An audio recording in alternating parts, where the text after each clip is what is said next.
गाणं नाहीये हे, आरती आहे. जय देव जय देव जय देव जय देव जय देव जय देव जय देव जय देव जय देव जय देव जय देव जय देव जय देव जय देव जय देव जय देव सुख करता दुख हरता वार्ता विघ्नाची नुर्वी पूर्वी प्रेम कृपा जयाची सर्वांगी सुंदर उटी शेंदुराची कंठी झळके माळ मुक्ता फळाची जय देव जय देव जय मंगल मूर्ती दर्शन मात्रे मन कामना पूर्ती जय देव जय मंगल मूर्ती दर्शन मात्रे मन कामना पूर्ती सुख करता दुख हरता वार्ता विघ्नाची दुर्वी पूर्वी प्रेम कृपा जयाची सर्वांगी सुंदर उटी शेंदुराची कंठी झळके माळ मुक्ता फळाची गणपती बाप्पा मोरया मंगल मूर्ती मोरया. नमस्कार, मी मनाली. न्यूज 18 लोकमतच्या या बाप्पा मोरया रे या कार्यक्रमात आपल्या सगळ्यांचं स्वागत. आणि बाप्पा मोरया रे या कार्यक्रमामध्ये आज आपल्यासोबत आहे नवरा माझा नवसाचा भाग 2 या सिनेमाची संपूर्ण स्टारकास्ट, ज्यांची खास ओळख करण्याची काहीच गरज नाही आहे, कारण सुरुवातच खरं तर आपल्या कार्यक्रमाची त्यांनी केलेली आहे. अशोक मामा, आपलं खूप मनापासून स्वागत. सचिनदा, खूप खूप खूप स्वागत. त्याचबरोबर सुप्रिया मॅम, स्वप्नील आणि हेमल, आपल्या सगळ्यांचं खूप स्वागत आहे. सुरुवात आता मी सचिनदा तुमच्यापासूनच करते, कारण जी आरती गणेश वंदना खरं तर आम्हाला आता तुमच्या आवाजात ऐकायला मिळाली, त्याची चाल वेगळी आहे. ही कोकणातली चाल आहे, कारण कोकणात सुद्धा ही आरती गायली जाते. आणि जेव्हा गायली जाते, मंदिरात असो घरात असो, तेव्हा सुख करता दुःख हरता ही याच चालीत गायली जाते. आणि ही चाल, ही आरती या चालीत आपल्या या पिक्चर, मी आपलं म्हणतो, हो, आमचं किंवा माझं कधीच नसतं. पिक्चर हे आपलं असतं. आणि हे आपलं पिक्चर नवरा माझा नवसाचा 2 मध्ये या चालीत ही आरती आहे. आणि जी लहान मुलांनी गायलेली आहे. अर्थात मी पण लहानच आहे, पण तरी सुद्धा लहान मुलांच्या आवाजात ती आरती आपल्याला सगळ्यांना ऐकायला मिळणार आहे. निश्चित. खरं तर हा प्रवास जो होता आणि हीच गंमत म्हणूया किंवा हेच मैत्रीचं नातं या सिनेमात सुद्धा आम्हाला पाहायला मिळणार आहे. म्हणजे अगदी आता तुमच्या डोळ्यातनंच जे काही जाणवलं दोघं, जे काय असतं ते आमच्या डोळ्यातच असतं. पण नवरा माझा नवसाचा भाग 1 हा पूर्ण प्रवास जो आहे तो ST मध्ये होता. आत्ताचा प्रवास तुम्ही रेल्वेनं करताय. विशेष असं काही कारण? रेल्वे नाही, कोकण रेल्वेने करतोय. येस. कारण कोकणातली सगळे झाडी झुडपं डोंगर दऱ्या हे पण आम्हाला पाहायला पाहिजे होतं की नाही. मग त्यात प्रवास म्हणजे प्रवास असतो.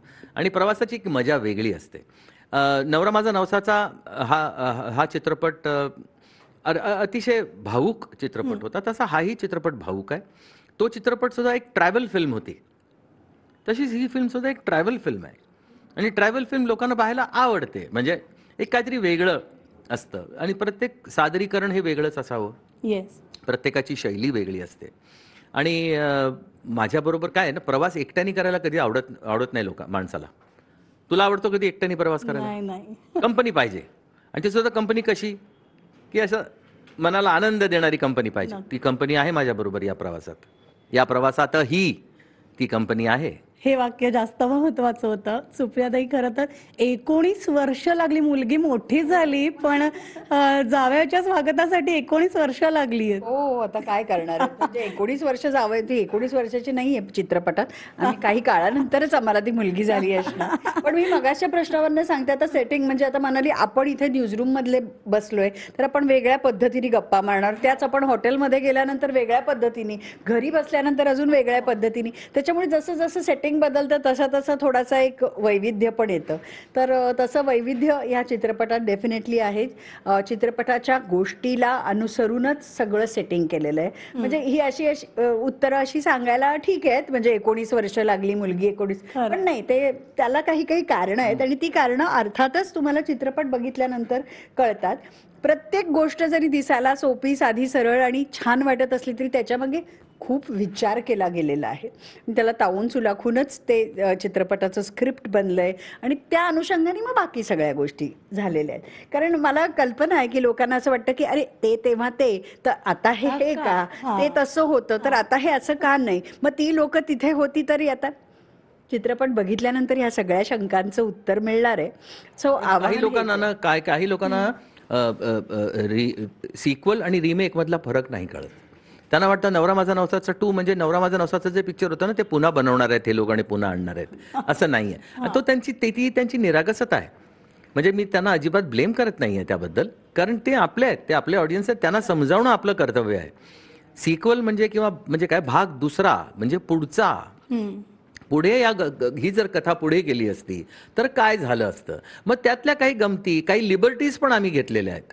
म्हणजे काही कलावंत ज्या त्या पिक्चरमध्ये पण ते कलावंत होते, ते या पिक्चरमध्ये पण आहेत, पण वेगळी भूमिका निभावत आहेत. कारण गंमत जास्त वाटली पाहिजे. शेवटी काय आहे की आपण लोकांचं मनोरंजन करण्याकरता म्हणून पिक्चर बनवतो, मी तरी किंवा आम्ही तरी, बरोबर नाही का. तर मग ती जी भाषा जी असेल त्या भाषेत त्यांना आपल्याला ते पिक्चर त्यांच्यासमोर सादर केलं पाहिजे. नक्कीच. आणि या सगळ्या जसं तुम्ही म्हणालात की प्रवासामध्ये सोबती लागतात, तर या प्रवासामध्ये अगदी म्हणजे नुसतं याच प्रवासात नाही तर 40 वर्षांच्या तुमच्या प्रवासामध्ये तुमच्या बरोबरचा सोबती म्हणजे अर्थात सिनेमामध्ये आम्हाला ते कंडक्टर म्हणून पाहायला मिळाले, आता ते TC म्हणूनही पाहायला मिळतील, पण आता ते महाराष्ट्र भूषण पुरस्कारानं त्यांना सन्मानित केलेलं आहे, म्हणजे आमचे लाडके आपल्या सगळ्यांचे मामा. तुमचं पुन्हा एकदा मी खरंच मनापासून स्वागत आणि अभिनंदन करते न्यूज 18 लोकमतच्या वतीनं. हा जो तुमच्या दोघांचा 40 वर्षांचा हा मैत्रीचा प्रवास आहे, तो सिनेमात पाहताना आम्हाला प्रेक्षक म्हणून आहे ना पर्वणी असते आणि ती पुन्हा एकदा तुम्ही देताय, त्यामुळे आधी थँक्यूच म्हणते. कंडक्टर आणि TC जसं म्हणाले की बदल करावा लागतो, तर तुमच्या या भूमिकेविषयी आणि काय नवीन आम्हाला या TCच्या रूपानं पाहायला मिळणार आहे या सिनेमातनं? तसं नवीन जास्ती काय बघायला मिळेल असं मला वाटत नाही, पण कॅरेक्टर वेगळी आहे. एकंदर त्याचा आविर्भाव वेगळा आहे, त्याचं बोलणं वेगळं आहे, त्याचं भडकणं वेगळं आहे, त्याचं त्रासणं चिडचिड करणं वेगळं आहे, जे पहिल्या ह्याच्यामध्ये नव्हतं. पहिल्या ह्याच्यातला जो होता तो अगदी हॅपी गो लकी माणूस होता, म्हणजे जो कंडक्टर होता तो हा जरा वेगळा आहे. किंबहुना लोकांच्या सारख्या येण्या जाण्यामुळे आणि सारखे प्रश्न विचारून जे तिकिटाच्या बाबतीत जो घोळ घालतात त्यामुळे त्रासलेला माणूस आहे हा. त्यामुळे हा त्याचा वेगळा पॉईंट. आणि दुसरी गोष्ट म्हणजे त्याला एक इमोशनल सुद्धा बाजू आहे. म्हणजे नडलेल्याला मदत करणं हे सुद्धा तो करत असतो, त्याचं दुःख उरात दाबून ठेवून तो जगत असतो. ही पण त्याच्यात एक वेगळी एक लाईन आहे त्याची. त्यामुळे पहिल्याच्यापेक्षा थोडासा वेगळा आहे एवढं निश्चित. वेगवेगळ्या छटा तसं तुम्ही म्हणालात पाहायला मिळतील. दिग्दर्शनाची जी भूमिका आहे, अर्थात तुमचे मित्र आहेत आणि ते करत असताना अशोक मामांचं पण अरे नाही हे असं नाही, आपण असं करूयात, म्हणजे मित्राबरोबर दिग्दर्शक म्हणून काम करणं. नाही ते काय असं मित्र काय नसतं, त्यावेळी तिकडे काम करणं त्याचं महत्त्वाचं असतं. एकच मी सांगत असेल ते चुकीचं असेल तर मी ॲक्सेप्ट करायलाच पाहिजे, नाही का. पण आमच्यामध्ये असं असतं की आम्ही चित्रपट बनवण्याच्या शूटिंग सुरू होण्याच्या आधी जे डिस्कशन करायचं ते सगळं करतो. ओके. आपली मतं मांडतो. हे आहे, हे मला पटत नाही आहे, तर आयदर मी त्याला पटवतो किंवा तो मला पटवतो. आम्ही एका पेजवरती असल्याशिवाय आम्ही सिनेमा सुरू करत नाही. त्यामुळे सेटवरती तशा प्रकारची डिस्कशन्स होत नाही, थांबणं होत नाही कधी.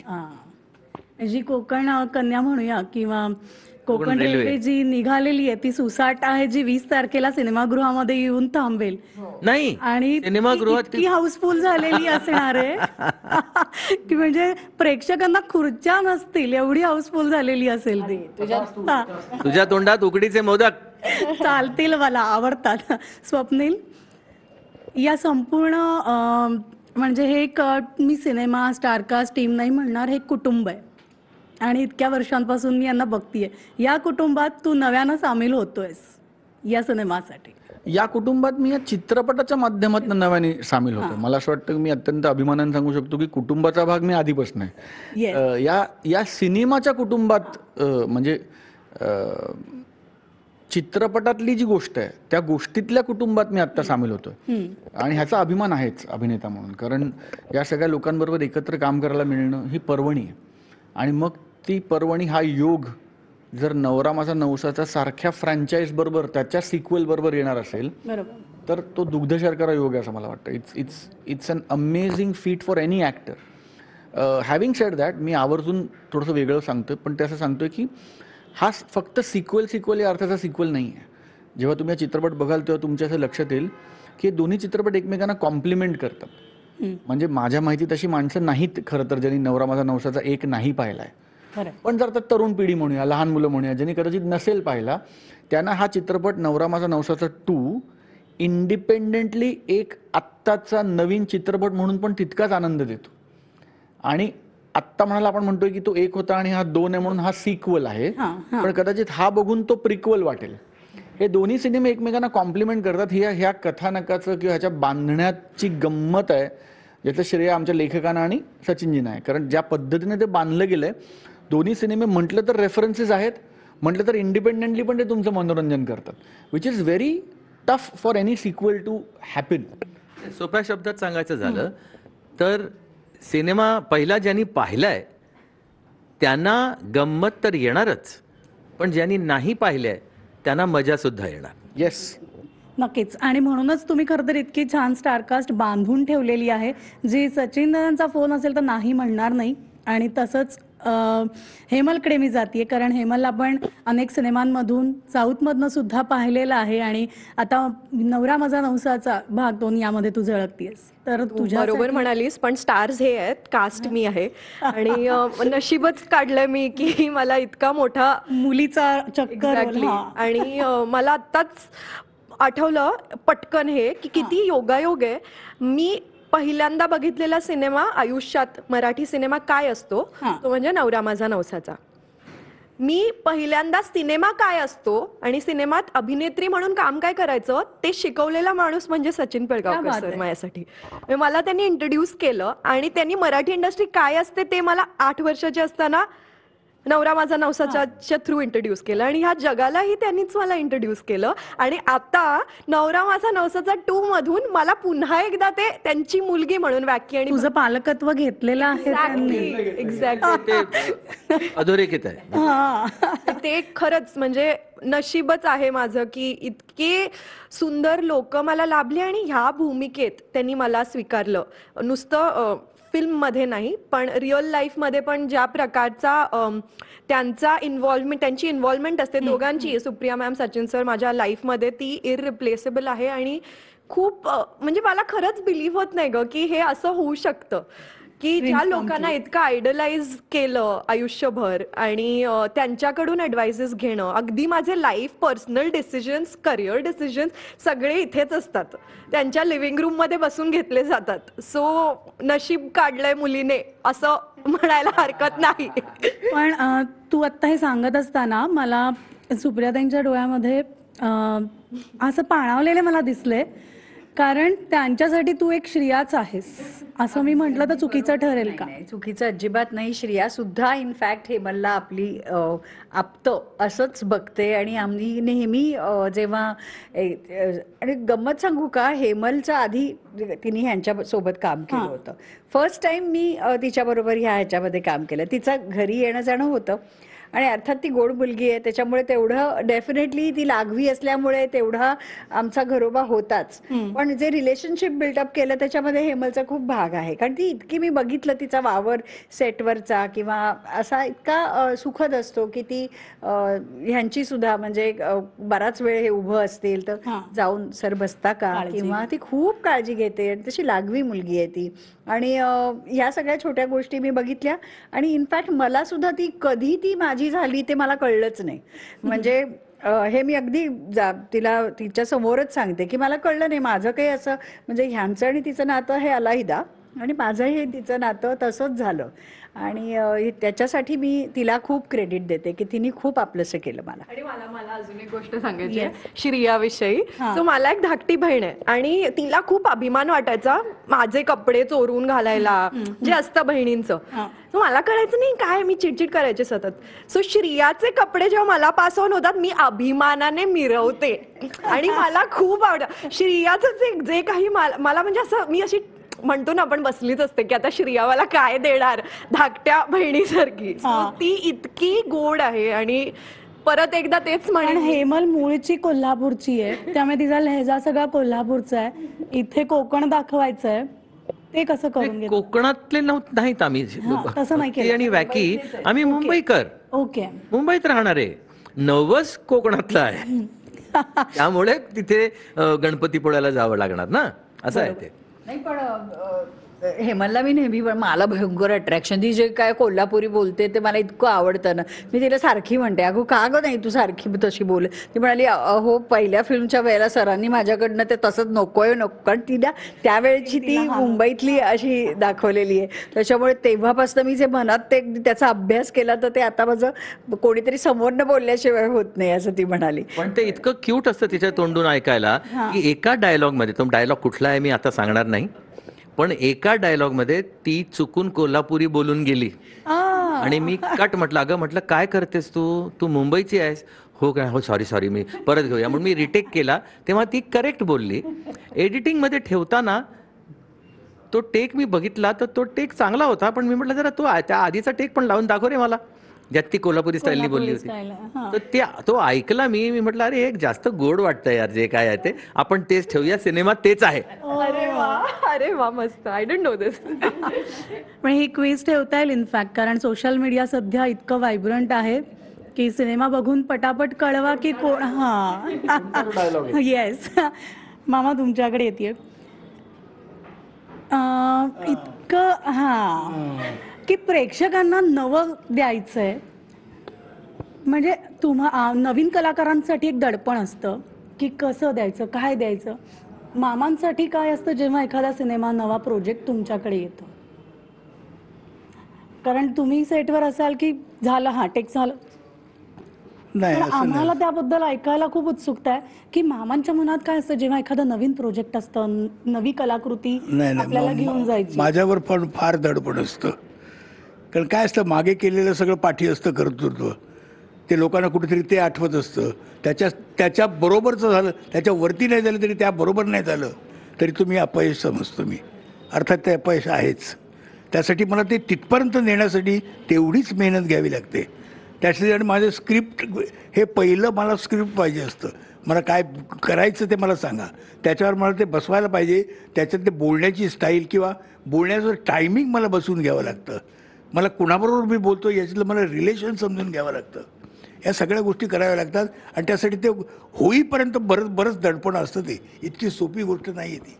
म्हणून मला झालं होतं, माझ्यावर पण ते दडपण आहे. पण ते कठीण आहे.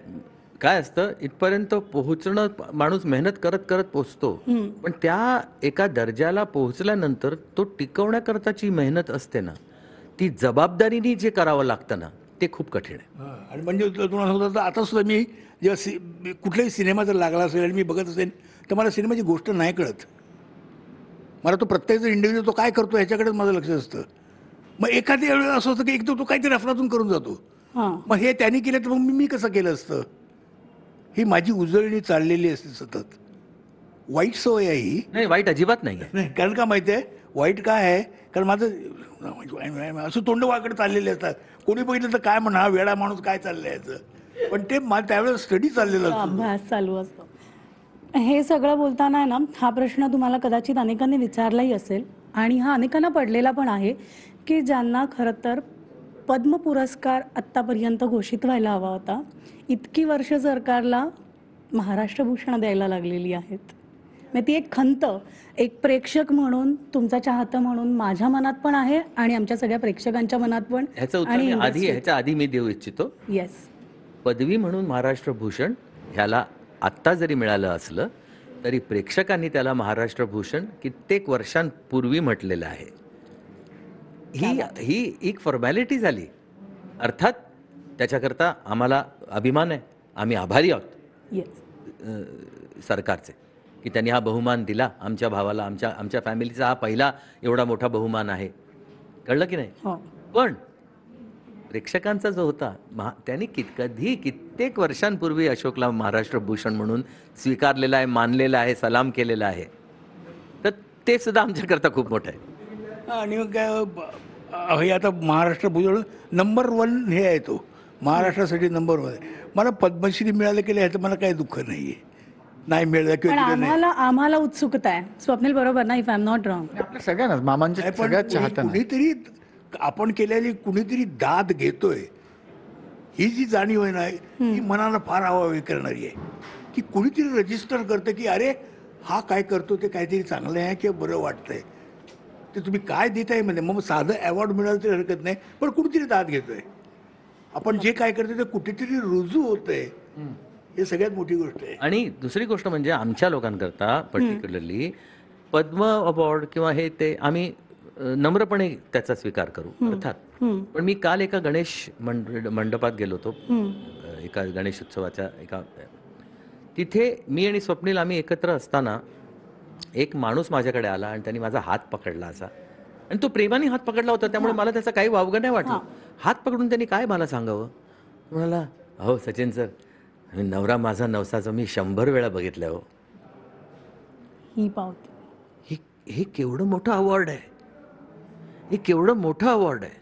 आणि आम्ही तर असं विचारलं की अच्छा म्हणजे खूपदा बघितलंय? नाही 100 वेळा म्हणजे 100 वेळा बघितलाय असं म्हणलं तो. क्या बात आहे. हीच खरी पावती आहे.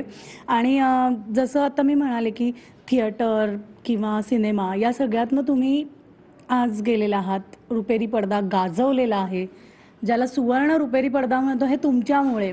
आणि आज जग आहे OTTचं, जिथे श्रिया झळकतीये, म्हणजे असं म्हणजे छा गई आहे. तर हे बदललेलं स्वरूप तुम्ही कसं पाहता? डोळ्यांनी, आणि अप्रिशिएट करतो है ना. Very different answer. Very different answer. वेगळंच एक अनपेक्षित उत्तर आलंय. विचारणार नाही असं. नाही, मी विचारेन. नाही, पण मी सांगतो अभिमानानं, कारण ही नवीन गोष्ट आहे. येस. अशा नवीन गोष्टी आल्यामुळे आमच्या इंडस्ट्रीमध्ये जे काम करणारे लोक आहेत त्यांच्या घरच्या चुली पेटतात, त्यांना काम मिळतं. हो. हे आमच्याकरता अतिशय आनंदाची गोष्ट. ही गोष्ट आमच्याकरता खूप आनंदाची आहे, कारण त्या लोकांचं जग वेगळं आहे. त्यांची मुलं, त्यांचा परिवार, ते त्यांना सगळा आनंद तसा मिळावा, त्यांच्या मुलांचं त्यांनी शिक्षण नीट करावं वगैरे वगैरे, असं होणं फार गरजेचं आहे असं मला वाटतं. जितक्या नव्या नव्या गोष्टी येत राहतील तितकं आम्ही त्यांना वेलकम करू, कारण त्यांनी लोकांना कामं मिळत जातील. फक्त त्या वर्कर नाही तर ॲक्टर्सना सुद्धा, टेक्निशियन्सना सुद्धा, डिरेक्टर्सना, भरपूर लोकांना कामं मिळतील ना. तर तसं होत राहावं असं मला वाटतं. आणि फॉर्म कुठलाही असू दे, तुम्ही कितपत त्यात यश मिळवता हे महत्वाचं ठरतं ना शेवटी. त्यामुळे काय होतंय, आता स्टेजवर नुसतं येणारी माणसं, आपण स्टेज अर्थात सिनेमाच्या दृष्टीने आपण स्टेज जरा खालचं असं समजतो, तसं नाही आहे खरं म्हणजे. पण तरी देखील तिकडे सक्सेस मिळणं हे सुद्धा महत्वाचं आहे ना शेवटी. बरोबर. तेव्हा ते काय आहे हा प्रकार अशापेक्षा तुम्ही किती त्याच्यात यश मिळवताय जास्ती महत्वाचं आहे. आणि दुसरी गोष्ट म्हणजे आम्ही जे काही शिकलो आहोत त्याच्यामध्ये कोणत्याही गोष्टीला आम्ही छोटं नाही समजलं. ज्या क्षणी आम्ही ती गोष्ट करतोय त्या क्षणी ती गोष्ट या जगातली सर्वात मोठी गोष्ट आहे बरोबर. असं समजूनच ते करायचं. हे सगळं तर आहेच, पण एक आई म्हणून मला श्रियाचा प्रचंड अभिमान आहे की तिने तिच्या स्वबळावरती म्हणा, तिचे चॉईसेस चांगले ठेवून म्हणा, तिने प्रयत्न करून म्हणा, तिने आज ह्या OTTच्या माध्यमावरती एक स्वतःचं स्थान निर्माण केलेलं आहे. आणि फक्त ती तेवढंच करून थांबलेली नाही आहे, त्यापुढेही तिची जाण्याची इच्छा आहे. म्हणून ती त्या सगळ्या वेगवेगळ्या माध्यमांच्या ओळखी करून घेते, त्याच्यात डेप्थमध्ये जाती आहे आणि स्वतःला ती शोधती आहे. आणि तिचा तो शोध कायम राहतोय म्हणजे आम्हाला बिहाइंड कॅमेरा parents पण म्हणून तिची दिसतं. मेहनत मी हो, स्वतः हो, पाहिलेली हो, अगदी हो. सुरुवातीचे अगदी. दिवस जे असतील ती ते आणि याचा involved अर्थात आहे. क्रेडिट तुम्हाला दोघांना नाही, आहे कशाला no ते doubt. तिच्याकडनं क्रेडिट कशाला घ्यायचं हे ती अजिबात म्हणजे आईकडनं तर अजिबातच नाही घेतलेलं आहे तिने, कारण मी निव्वळ एक ऍक्ट्रेस आहे. मी काही मला स्वतःला फुलवलेलं नाही आहे इकडे तिकडे. मला कॅमेरा लागतो, मला स्क्रिप्ट लागतं बरं. आणि मग मी असेल तर मी तेवढं काम ते चांगलं करू शकते. पण ह्याच्यात ज्या बाकीच्या गोष्टी ज्या आहेत ती अगदी वडिलांकडनं तिने त्या शिकलेल्या आहेत. सर्वात जास्त चांगली अशी गोष्ट मला जी वाटते ती तिने ह्यांच्याकडनं घेतलेली आहे आणि त्याच्यावरती ती जग जिंकू शकते, ती म्हणजे मेहनत. ती इतकी मेहनती मुलगी आहे आणि सेन्सिअर मुलगी आहे आणि हा गुण तिने तिच्या वडिलांकडनं घेतलेला आहे. तर आता मग नवरा माझा नवसाचा तुमचा नवस पूर्ण झालाय का? नक्कीच झाला असणार, कारण मी लहानपणापासून हरतालिका मात्र अगदी छान पुजलेल्या आहेत. सगळ्या लहानपणी लग्न झाल्यानंतर नाही पुजल्या, पण लहानपणी मात्र त्या हरतालिकेच्या व्रताचं मला एवढं अट्रॅक्शन होतं आणि ते संबंध सगळी कथा ऐकून आणि सगळं करून मी ती छान पूजा आम्ही आई आणि जशी सांगेल तर घरातल्या मोठ्या बायका सांगतील तसं आम्ही ते हरतालिका पूजलेली आणि त्याचंच मला फळ म्हणून नक्कीच हा आमची राममिलाई जोडी झालेली असणार नक्कीच. Touch wood. Yes. Last but not the least, मी हेमल तुझ्यापासून सुरू करते. बाप्पाला साकडं घालायचं असेल, कारण विघ्नहर्ता आहे, बुद्धीचा देवता आहे, कलेचा देवता आहे, नवस करायचा असेल तर काय करशील? बाप्पाकडे काय नवस मागशील? आणि हा आमचा पूर्ण करणारा बाप्पा आहे, नवस पूर्ण होतो. मी खरंच सांगते, आत्ता जे काही माझे दिवस चाललेत, मला असं वाटतं माझे जितके नवस असतील माझ्या आई वडिलांनी पण केले असतील ते सगळे पूर्ण झाले, म्हणून ह्या गोष्टी होतात माझ्या आयुष्यात. सो आणखी काय मागू, फक्त थँक्यूच म्हणेन. इतकं थँक्यू म्हणजे किती थँक्यू म्हणू बाप्पाला, ह्या गोष्टी होतात. स्वप्नील. नवस वगैरे असं नाही करणार, पण बाप्पाला इतकं साकडं घालीन की आम्ही सगळ्यांनी अत्यंत मेहनतीने, अत्यंत प्रामाणिकपणे आणि अत्यंत काय म्हणूया आपण त्याला, तन मन धन एक करून हा चित्रपट बनवण्याचा प्रयत्न केला आहे. आमचा हा प्रयत्न जर बाप्पापर्यंत पोचला असेल तर आमच्या सगळ्यांच्या या प्रयत्नाला, या मेहनतीला घवघवीत यश मिळावं आणि त्याचं व्यावसायिक यश वगैरे सोडून दे, पण हा चित्रपट लोकांना आवडावा, तो लोकांच्या पसंतीस उतरावा आणि जसा नवरा माझा नवसाचा पहिला भाग हा चिरतरुण आहे तसा हा चित्रपट लोकांच्या मेमरीमध्ये चिरतरुण राहावा असं बाप्पाकडे नक्की मागेन. खूप छान मागणं आहे हे जे स्वप्नीलनी सांगितलं आणि मीही तेच मागणं परमेश्वराकडे करीन आणि सांगीन की आमच्यात ही अशी विद्येची देवता, बुद्धीची देवता आहे.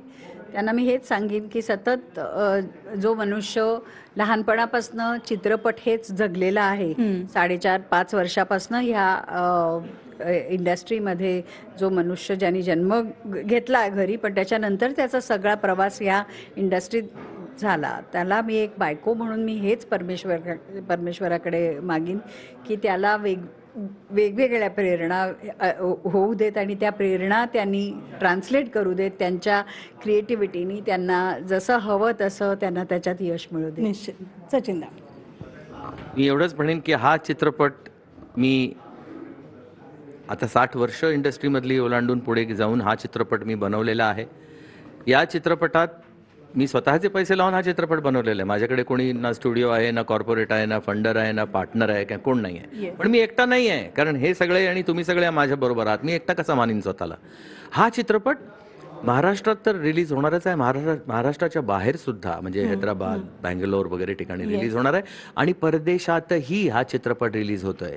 नाफाच्या माध्यमातून हा चित्रपट रिलीज होतोय US आणि कॅनडामध्ये. तिकडलं वितरण ते करतायत.